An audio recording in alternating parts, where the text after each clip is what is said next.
Olá pessoal, tudo bem? Eu sou o pastor Giovanni. Esse é mais um vídeo devocional onde nós estamos ensinando os fundamentos da fé cristã. E hoje nós vamos falar sobre vida de oração. E nós vamos trazer aqui através desse vídeo qual é a importância da oração na vida do crente. Nós vamos tentar responder algumas perguntas. Por que os crentes devem orar? Quem providencia, o maior exemplo de oração? O que é a oração? Qual deve ser a nossa atitude em oração? Quais são os obstáculos à oração? E outras temáticas que sejam importantes, relevantes sobre esse tema tão fundamental. Não tem como existir cristianismo sem oração. Não tem como você ser crente, cristão, fiel, consolidado na sua fé, consolidado em Deus, sem aprender a arte de orar. E se você ainda não nos segue aí as nossas redes sociais, que tem no link aqui do YouTube, dá um joinha, faça seus comentários, compartilhe esse vídeo com outras pessoas. E se você quiser semear no nosso ministério, aqui embaixo, você tem todas as opções onde você pode nos encontrar nas redes sociais e também conhecer os nossos sites, as formas de contribuir e ajudar com esse ministério tão importante. Então vamos lá? Então, vida de oração é a nossa temática hoje. A Bíblia, mostra a absoluta necessidade de oração na vida de cada cristão. 2 Crônicas 7,14, um famoso trecho da palavra de Deus, nos diz o seguinte, é o texto-chave que nós vamos usar hoje. Se o meu povo, que se chama pelo meu nome, se humilhar e orar e me buscar e se converter dos seus maus caminhos, então eu ouvirei dos céus, perdoarei os seus pecados e sararei a sua terra. Olha que trecho lindo da palavra de Deus. Então aqui fala de uma atitude em primeiro lugar, uma atitude de humildade. Não tem como ter oração sem humilhação. Humilhação não no sentido de desfiguração nossa ou própria, não, nada disso, mas no sentido de quebrantamento, de humildade, de nós reconhecermos a nossa pecaminosidade, a nossa pequenez, a nossa fragilidade humana diante de um Deus tão grande, tão maravilhoso como o nosso Deus. Se orarmos, se buscarmos ao Senhor, se houver no nosso coração uma conversão, ou seja, um retorno ao Senhor, um abandono ao pecado e retorno, uma conversão ao Senhor, vocês podem ter certeza, queridos, se nós trilharmos esses caminhos de justiça, caminhos de vida eterna, caminhos de paz que o Senhor nos oferece, então Deus ouvirá dos céus as nossas orações. Nossos pecados serão perdoados, é o que diz a Bíblia Sagrada. Que Deus virá com a sua glória, com a sua misericórdia, com a sua compaixão, com a sua graça amorosa e sarará a nossa terra. Terra aqui não é apenas os bens materiais, as nossas posses, aquilo que temos, mas também a nossa alma, o nosso coração, tudo aquilo que engloba a nossa vida, que tipifica a nossa vida, Deus promete sarar, curar, restaurar e transformar com o seu poder. Esse é o poder da oração. Então nós vemos uma sequência através dos verbos: humilhar, orar, buscar, converter, ouvir, perdoar e sarar. Então é uma sequência aqui lógica daquilo que Deus espera que nós façamos e aquilo que Ele fará por nós. Humilhar, orar, buscar e converter cabe a nós.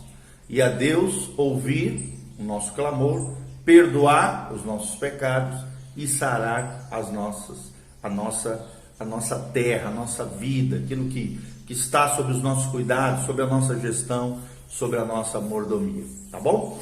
Uma primeira pergunta que nós queremos responder é: por que os crentes devem orar? Por que é tão importante a oração na vida dos crentes? Em primeiro lugar, porque a oração não é uma opção, querido, é um mandamento.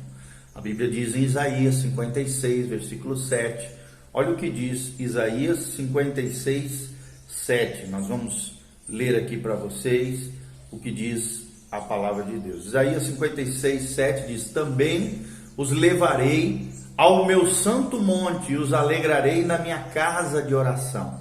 Os seus holocaustos e os seus sacrifícios serão aceitos no meu altar, porque a minha casa será chamada casa de oração. Olha que coisa tremenda. Então a igreja do Senhor, o corpo de Cristo, o local também onde nós nos congregamos, as nossas casas, os nossos lares, precisam ser casas de oração, lugares onde Deus é buscado, onde há humildade, oração, busca do Senhor e conversão dos nossos maus caminhos. A oração, então, nós vemos claramente aqui, não é uma opção, é um mandamento de Deus. João também 15, 7 fala sobre isso.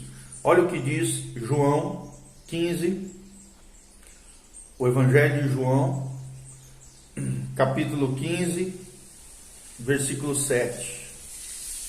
A Bíblia Sagrada diz: se permanecerdes em mim e as minhas palavras permanecerem em vós, pedireis o que quiserdes e vos será feito. Olha que promessa gloriosa Deus tem para mim e para você. Se nós obedecermos esse mandamento da oração, nós vamos permanecer nele. As palavras dele, que a Bíblia Sagrada nos ensina, estarão no nosso coração, na nossa vida, vão permanecer em nós.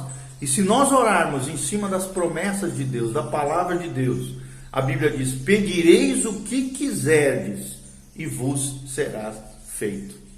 Por que vos será feito, querido? Porque aquilo que nós vamos pedir, pela palavra está na nossa boca e no nosso coração, nós vamos orar em cima da palavra. E essa palavra vai se concretizar na nossa vida, porque é promessa de Deus para mim e para você. Então, primeira resposta é que a oração não é uma opção, é um mandamento de Deus. E as nossas casas, as nossas igrejas precisam se tornar uma casa de oração. Segundo lugar, nós devemos orar sem cessar. Quando a Bíblia fala em 1 Tessalonicenses 5,17 sobre orai sem cessar, é isso que diz a Bíblia Sagrada, né? A Bíblia diz: regozijai-vos sempre no Senhor, ou seja, se alegrem nele, adorem a ele, mas orem sem cessar. Sem cessar não é de forma ininterrupta, 24 horas por dia, sem parar, mas continuamente, com perseverança. Em outras palavras, é o que diz a Bíblia Sagrada. Uma oração constante, uma oração perseverante, uma oração em todo o tempo, um espírito de oração, um estilo de vida de orar continuamente diante do nosso Deus. Então devemos orar sem cessar. É a segunda resposta do porquê os crentes devem orar. E a terceira é porque os homens em todo lugar devem orar. Homens aqui no sentido genérico, né? Seres humanos. Está lá em 1 Timóteo 2:8. Olha o que Paulo fala aqui: quero, portanto, que os varões orem em todo lugar aqui, olha esse destaque, levantando mãos santas, sem ira e sem contenda. Ou seja, olha que coisa tremenda, orem em todo lugar. A questão não é o lugar, querido, é a oração. Todo lugar onde há oração, o lugar é consagrado, o lugar é santificado através da oração. Então não interessa se eu estou orando no meu quarto, na sala, na cozinha, em pé, deitado, de joelho, ou tem gente que acredita que a oração só é ouvida quando você está na igreja. Não, querido. A igreja deve ser uma casa de oração, mas qualquer lugar, em todo lugar, diz a Bíblia, levantando mãos santas diante do Senhor, orem em todo o tempo. E olha que tremendo, mãos santas. Então, a oração tem que estar em alinhamento com a consagração, com a santificação. Se você pode ser o melhor, a melhor pessoa em oração do mundo, mas se você não tiver em consagração, em santificação, a sua oração não tem valor nenhum. Ela é uma oração incoerente, sem legitimidade, sem autenticidade, porque a oração, querida, ela tem que estar alinhada com uma vida santa, levantando mãos santas, diz Paulo aqui. Que as nossas mãos sejam santas, que as nossas bocas sejam santas, que o nosso corpo seja santo, que a nossa vida seja santa, santificada a Deus, porque uma oração com uma vida de consagração e santificação, meu irmão, é outra coisa. Ela é poderosa, ela é gloriosa, ela é eficaz, ela é viva e eficaz, porque nós precisamos orar levantando mãos santas, sem ira e sem animosidade ou contenda, em outras versões. Aqui ensina que primeiro nós precisamos reconciliar com as pessoas, primeiro nós precisamos consertar a situação. As situações não podem ficar mal resolvidas no nosso coração. Não podemos abrigar mazelas no nosso coração, como a ira, amargura, rancor, ressentimento, sentimento de retaliação, vingança, contenda. Mas precisamos levantar mãos santas diante do Senhor e orarmos em todo lugar, para que a glória de Deus desça, para que a resposta do Senhor chegue, que os homens em todo lugar orem sempre, diariamente, sem cessar. A oração não é uma opção. Amém? Segunda resposta que nós queremos responder aqui: quem providencia o maior exemplo de oração? É a segunda pergunta que nós queremos responder.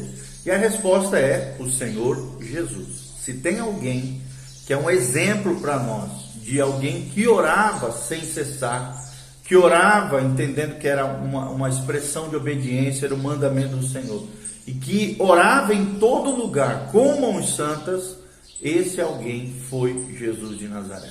Nós vemos essas menções em Lucas 3:21, Lucas 5:15, 16. Olha só o que diz a Bíblia Sagrada em Marcos 1:35. Se Jesus, imagina, a Bíblia diz assim: tendo-se levantado na alta madrugada, saiu Jesus e foi para um lugar deserto e ali orava.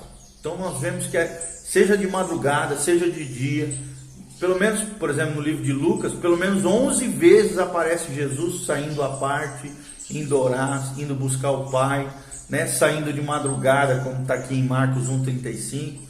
Foi para um lugar deserto, um lugar sozinho, ele, Deus, e ali orava. Era o grande segredo de Jesus, era uma vida de oração, era a compreensão da importância da oração para a sua vida. E se Jesus, que é o Filho de Deus, precisava orar, quanto mais nós, irmãos, precisamos orar. Então saiba, Jesus era um homem de oração. E você está me ouvindo? Você é um homem de oração? Você, mulher que está me ouvindo, irmã querida, é uma mulher de oração?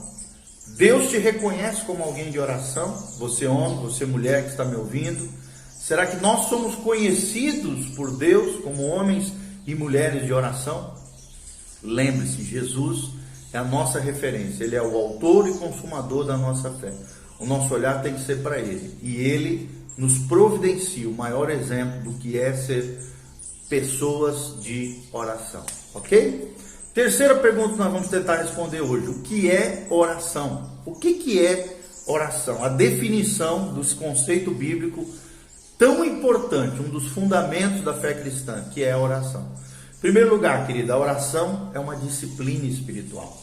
Você precisa se esforçar, se disciplinar. Você naturalmente não vai querer orar, mas se você se impor diligentemente, se esforçar, colocar isso como uma disciplina, ela começa com esforço, depois ela vira um deleite. Então a oração é uma disciplina espiritual, é um dobrar da vontade do homem, da sua vontade, da minha vontade, diante de Deus, para então nós admitirmos a nossa necessidade, a nossa dependência de Deus. Deus não precisa de oração, querido, quem precisa de oração somos nós. Deus espera de nós oração, mas Ele não precisa, Ele é autossuficiente, Ele é independente, Ele é o único independente que existe no universo. Todos nós, seres criados por Deus, somos dependentes de Deus, temos que admitir a nossa necessidade de Deus, temos que nos humilhar diante de Deus, nos quebrantar diante da sua presença, e precisamos dobrar a nossa vontade, quebrantar a nossa vontade, o nosso eu, o nosso ego diante de Deus, orando com disciplina diante do Senhor. É o que nós vemos aqui nesse primeiro texto que nós lemos, 2 Crônicas 7:14, fala de humilhar, orar, buscar e se converter, como eu falei. E Mateus 6, de 9 a 10, também fala sobre a importância dessa disciplina de oração. Segundo lugar, querido, além da oração ser uma disciplina, a oração é render uma homenagem a um Pai Celeste, onisciente e benevolente. Olha o que diz o Salmo 108, versículo 5. Salmo 108, versículo 5. A Bíblia Sagrada diz: "Se exaltado, ó Deus, acima dos céus, em toda a terra, esplenda a tua glória, para que os teus amados sejam livres, salva com a tua destra e responde-nos." Então nós vemos aqui claramente, querido, que a oração é render uma homenagem a um Pai Celeste, que conhece todas as coisas, é onisciente, mas também é benevolente. Hebreus 11:6 diz que sem fé é impossível agradar a Deus, mas aqueles que creem que Deus existe também reconhecem que Deus é galardoador, recompensador daqueles que o buscam. Então, se você buscar ao Senhor, querido, galardões tremendos, bênçãos tremendas vão vir sobre a tua vida. Oração é gastar tempo conversando com Deus, é render homenagem a Deus. Terceiro lugar, é isso que nós vamos falar. A oração é investir tempo conversando com Deus. Conversação é comunicação entre duas partes. Então, a oração não pode ser um monólogo, tem que ser um diálogo. Você fala com Deus e ouve a Deus, né? Então, é muito importante isso. Olha o que diz Mateus 6,6. Mateus 6,6, a Bíblia Sagrada diz: Tu, porém, quando orares, entra no teu quarto, fecha a porta e orarás a teu Pai que está em secreto. E teu Pai que vem em secreto te recompensará. Então, a oração é o maior investimento que existe na face da terra, meus amados. Se tem um investimento tremendo que eu e você podemos fazer, esse investimento é oração. É dedicar tempo, é investir tempo conversando com Deus. Lembrando que não é um monólogo, só eu falo e Deus escuta. Eu falo, mas também escuto. É uma comunicação entre duas pessoas distintas. Amém? Então, a oração é uma disciplina. A oração, ela rende uma homenagem ao Pai Celeste, onisciente e benevolente. E a oração é investir tempo conversando com Deus. 3 definições bem práticas do que é oração do ponto de vista da palavra de Deus. Amém? No vídeo seguinte nós vamos continuar falando sobre vida de oração, parte 2. Então continue conosco, que a graça e a paz de Jesus venha sobre você. Fique conosco aqui nesse canal. Amém e amém.